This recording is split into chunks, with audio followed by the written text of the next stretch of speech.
Buenos días.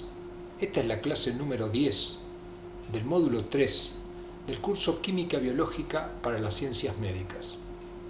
Este es un curso organizado por el Departamento de Docencia del Centro Universitario de Estudios Medioambientales de la Facultad de Ciencias Médicas de la Universidad Nacional de Rosario.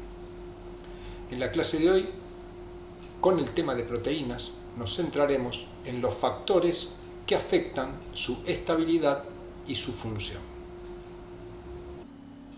Como ya hemos visto, una proteína es un polímero de aminoácidos. Acá tenemos algunas representaciones. Esta es una representación con fórmulas donde acá podemos ver el carbono alfa de un aminoácido, su grupo amino que está formando la unión peptídica con el grupo carboxilo, ahora transformado en carbonilo, del aminoácido siguiente, la cadena lateral y un hidrógeno. Y acá seguiría el grupo carboxilo que lo une a otro aminoácido, y esto seguirá hasta que en un extremo tendremos el grupo carboxilo libre constituyendo lo que se llama el extremo C-terminal. De esta manera se repiten cada una de estas estructuras, es el aminoácido que ha quedado unido, que habitualmente lo llamamos residuo de aminoácido. En el extremo contrario tenemos un grupo amino libre y corresponde al extremo amino terminal. El largo de esta cadena es variable, va a depender de cada proteína y en último término depender de la estructura del gen que se halla en el ADN. Esta estructura que tenemos acá la podemos representar esquemáticamente de esta manera, donde cada círculo está representando un aminoácido y la letra representa el código de una letra de cada aminoácido. Cada raya sería una unión peptídica. Acá tenemos la estructura primaria o secuencia de aminoácidos indicados desde el extremo amino hacia el extremo carboxilo: isoleucina, glicina, alanina, valina, leucina. Y esto es también la secuencia, pero en el código de una letra, muy común cuando uno estudia proteínas debido al largo de aminoácidos que habitualmente tienen las proteínas. Las proteínas las podemos clasificar de varias maneras y una de ellas es por su estructura. Tenemos proteínas representada esquemáticamente, por ejemplo como esta, que está formada por 5 aminoácidos. Esto lo llamamos proteína simple porque cuando rompemos las uniones peptídicas solo obtenemos 5 aminoácidos. En cambio hay algunas proteínas conocidas como proteínas conjugadas que además de aminoácidos pueden tener unido de alguna manera, covalente o no, pero unido a la proteína, otra estructura que no es aminoácido. Cuando se produce la hidrólisis, es decir, la rotura de las uniones peptídicas, se obtienen aminoácidos libres y estas estructuras que no tienen forma de alfa aminoácido. Veamos ahora una parte estructural importante de una proteína y es lo que se conoce como capa de hidratación. Cuando hablamos en general hablamos de la capa de solvatación porque la proteína se rodea de moléculas del solvente. Pero como nosotros habitualmente estudiamos proteínas en un medio acuoso, el solvente es agua y se da el nombre de capa de hidratación. Revisemos rápidamente el concepto que conocemos de módulos anteriores. Esta es la molécula de agua, el solvente principal y componente principal de los organismos vivos. La molécula de agua está formada por un oxígeno y 2 hidrógenos, que son átomos con gran diferencia de electronegatividad. Esto determina que los electrones se desplacen en un enlace covalente hacia el lado del oxígeno, atribuyendo una diferencial de carga negativa sobre el oxígeno y positiva sobre los hidrógenos. De esta manera podemos representar la molécula de agua de esta manera, como una estructura que es un dipolo, tiene una acumulación de carga positiva de un lado y carga negativa del otro. No es una estructura cargada, sino que tiene acumulaciones de cargas. Entonces, si esta línea que tenemos acá, en negro resaltada, es una proteína con sus estructuras primarias, secundarias y terciarias en este caso, la cadena proteica tiene las cadenas laterales y las uniones peptídicas que sobresalen de esa cadena. Entonces la molécula de agua va a interactuar con sus diferentes partes del dipolo, especialmente con los grupos oxidrilo y los grupos que contengan nitrógeno, produciéndose en general puente de hidrógeno. Entonces, estas moléculas de agua se van a unir a los grupos con oxígeno o nitrógeno de la cadena y van a ir revistiendo la de agua Y acá esquemáticamente es lo que va a ocurrir. Si esta es una proteína, va a quedar recubierta de moléculas de agua, lo que se conoce como capa de hidratación. Esto que ocurre con las cadenas laterales también ocurre con las uniones peptídicas. Si ampliamos este sector, en este sector veríamos obviamente uniones peptídicas con carbonos alfa y cadenas laterales. Las moléculas de agua pueden unirse también en esos sectores. Por lo tanto, esto forma una capa que será mayor o menor dependiendo de la proporción de aminoácidos polares que tenga la molécula. Esta capa de hidratación puede alterarse y cuando se altera cambia la estructura de la proteína. Una de las causas que pueden alterar la capa de hidratación son la presencia de sales y alcoholes en alta concentración. ¿Qué ocurre cuando tenemos una sal? Por ejemplo, ponemos acá solo el catión sodio. El catión sodio es una estructura que tiene carga positiva y por lo tanto va a tener también gran afinidad por las moléculas de agua debido a que la molécula de agua es un dipolo. Entonces, si la concentración de sales es muy alta, esto va a ir quitándole moléculas de agua a la proteína y atrayéndola y uniéndola a los iones. De esta manera, la proteína va a ir perdiendo las moléculas de agua, desprotegiéndose y quedando la proteína al descubierto. Cuando la proteína queda al descubierto, puede empezar a interaccionar entre ellas, formando acúmulos que la van a hacer desprender de la solución y normalmente generar una especie de un precipitado, es decir, algo que se desprende de la solución. Y en estas condiciones la proteína es probable que pierda su función y parte de su estructura. Entonces este proceso se denomina desnaturalización, que en este caso va acompañado de precipitación. Este proceso, que lo estudiamos con las sales, también ocurre con los alcoholes, por ejemplo, y con sustancias como los hidratos de carbono. Las grandes concentraciones de hidrato de carbono, como tienen gran cantidad de grupos oxidrilos, puede producir exactamente lo mismo.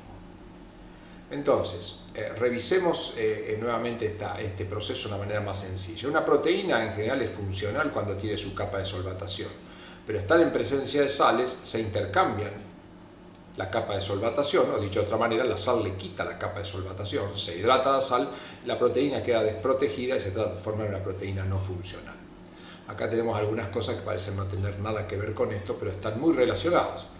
Este proceso de hacer perder la función a una proteína por perder la capa de solvatación se utiliza, por ejemplo, en los procesos de conservación de alimentos. Todos aquellos alimentos que son embutidos, como el salame, el jamón, se basa su conservación a temperatura ambiente en que al tener un alto contenido de sal, cualquier microorganismo que quiera posarse y alimentarse de esto no lo podrá hacer, porque cuando intente producir la digestión de estos alimentos, la gran cantidad de sal le producirá desnaturalización de su proteína y el organismo no podrá prosperar y morirá. Lo mismo ocurre cuando se producen conservas con gran cantidad de azúcar, como son los dulces y las mermeladas. Y la misma función cuando usamos alcohol para desinfectar una herida. La aplicación de alcohol, el objetivo que tiene es desnaturalizar las proteínas de los gérmenes de manera de que estos no puedan prosperar y no produzcan una infección. Pasemos a otra causa que puede tener efectos sobre la estructura de las proteínas, y uno de ellos es el pH. Como hemos visto antes, las proteínas tienen uniones entre sus cadenas laterales y entre sus uniones peptídicas, más allá de la unión peptídica en sí. Por ejemplo, el hecho de que tenga estructuras que pueden tener carga negativa, como los grupos carboxilo de los aminoácidos aspartato y glutamato, y cargas positivas, como los grupos amino de las histidinas, argininas y lisinas, estos grupos con carga positiva y negativa pueden producir una unión entre diferentes partes de la misma molécula o diferentes moléculas, conocido como enlaces salinos o enlaces electrostáticos. Si a una proteína que tiene esta estructura la sometemos a un aumento del pH, al aumentar el pH, si alcanzamos el valor del pKa de los grupos que tienen carga positiva, la carga positiva se perderá, y cuando se pierda la carga positiva, la unión electrostática que existía acá ya no existirá, y como podemos ver, la proteína ha cambiado su forma, estaba más próxima entre sí y ahora se ha desplazado hacia afuera como si fuera acá una bisagra. Entonces, esto seguramente ha producido un cambio en la estructura secundaria y terciaria de la proteína que ha afectado su función. En general, cuando hacemos cambio de pH, la proteína tiene una capa de solvatación y se encuentra de manera funcional. El cambio de pH normalmente no le afecta tanto la capa de solvatación, pero sí trae cambios dentro de la estructura de la proteína. Esto también es utilizado en las ciencias biomédicas, especialmente relacionado a la nutrición y alimentación. La conservación de alimentos sin necesidad de frío, como por ejemplo son los encurtidos, los picles, con el uso de vinagre, permite esta conservación. ¿Por qué un picle dura más tiempo que las verduras comunes si uno las dejara a temperatura ambiente? Porque al encontrarse en un medio ácido, cualquier microorganismo que intente contaminarlo y alimentarse a partir de ello produciendo la descomposición no lo puede hacer, porque al caer dentro de este sistema el pH bajo que tiene por la presencia del ácido acético determina que no pueda crecer y por lo tanto tampoco alimentarse de los productos que están en su interior. Cuando aumenta el pH, entonces, como vimos, acá en este caso estamos representando una unión electrostática intercatenaria, donde representamos en color negro a una molécula y en color rojo a la otra. Carga positiva correspondería a un residuo básico de aminoácido y este a un residuo ácido. Si aumentamos el pH, se perderá la carga a medida que el pH aumente, esto debilitará la unión y cuando esta unión se haya debilitado, estas proteínas podrán separarse entre sí y obviamente si para actuar tenían que estar juntas, al estar separados no lo podrán hacer. Vamos a ver ahora los puentes disulfuro. Ya hemos estudiado el puente disulfuro, es una unión que se produce de tipo covalente entre dos cisteínas de la misma cadena polipeptídica o distinta, como es en este caso. Acá tendríamos un puente disulfuro intercatenario. Esto es una unión covalente que puede ser afectada por agentes reductores, es decir, sustancias que aporten hidrógeno, hablando de manera sencilla. Cuando a esta sustancia la atacamos con agentes reductores, la unión covalente se debilita y se va a romper. Entonces lo que se produce es que las cisteínas recuperan su grupo sulfhidrilo, pero ya ahora de manera libre, y por lo tanto esto también va a determinar que las proteínas se separen entre sí, y si juntas tenían su función, separada probablemente no la tengan o tengan otra función. ¿Qué tiene que ver esto que estamos poniendo acá? Bueno, un ejemplo no muy relacionado a la medicina, pero para entender. La queratina es una de las principales proteínas que forman algunos estratos de nuestra piel y el cabello. La queratina son proteínas que tienen una gran cantidad de puentes disulfuro y que tienen diferente ordenamiento característico de cada individuo. Por ejemplo, si las cadenas están bien ubicadas de manera paralela y los puentes disulfuro están ubicados de manera organizada, esto va a dar cabello lacio, pero si están entrecruzados entre sí, esto va a dar un cabello ondulado. Entonces, es común, una práctica común desde hace ya más de un siglo que se aplica, que pueda cambiarse el cabello de lacio a ondulado o viceversa, y a este proceso se lo llama un tratamiento permanente. ¿En qué consiste esto? Y sirve para entender los puentes disulfuro. En el tratamiento permanente del cabello lo que se hace es al cabello tal cual está, primero se lo trata con un reductor, con el cual rompemos los puentes disulfuro.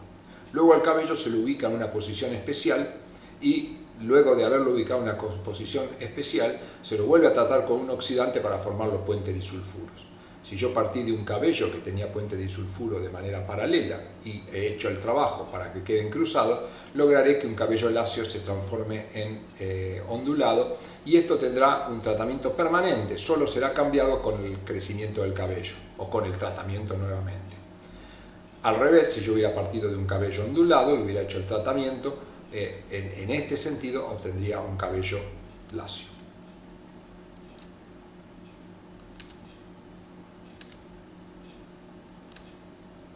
Muy bien, vamos a ver ahora qué efectos hace el aumento de temperatura.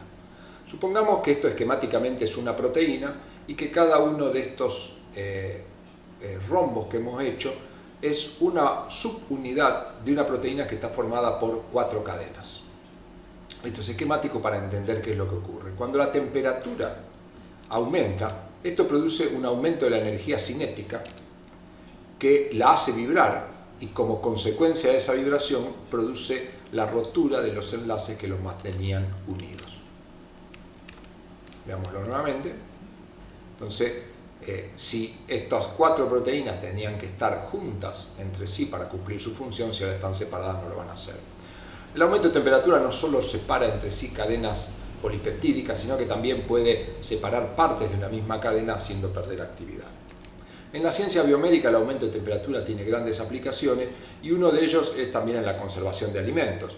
Por ejemplo, en la leche, como este caso que vemos acá, que dice leche UAT o leche esterilizada a ultra alta temperatura, conocida como leche larga vida, se basan en ¿qué? En que la leche habitualmente trae una gran cantidad de microorganismos y por lo tanto si uno esa leche la conserva en esas condiciones, los propios microorganismos van a descomponer la leche.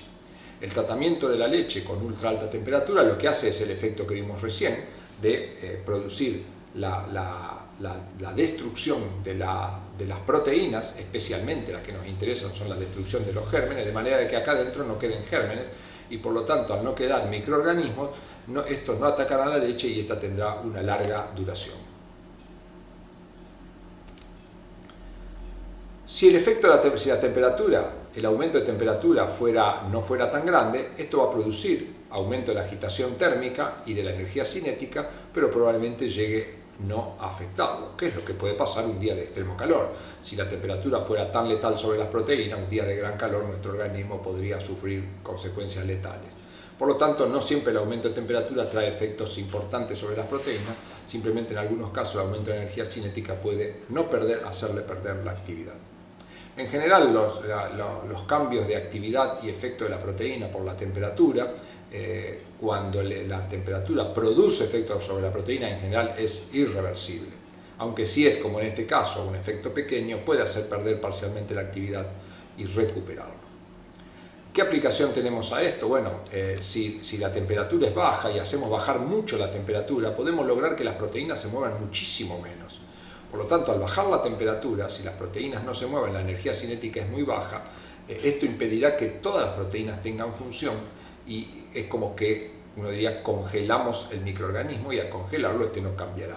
Esto se aplica en gran cantidad de cosas, desde conservar los alimentos en la heladera para que se mantengan viables para su consumo, hasta el transporte de órganos para el injerto en una persona que tiene un órgano afectado.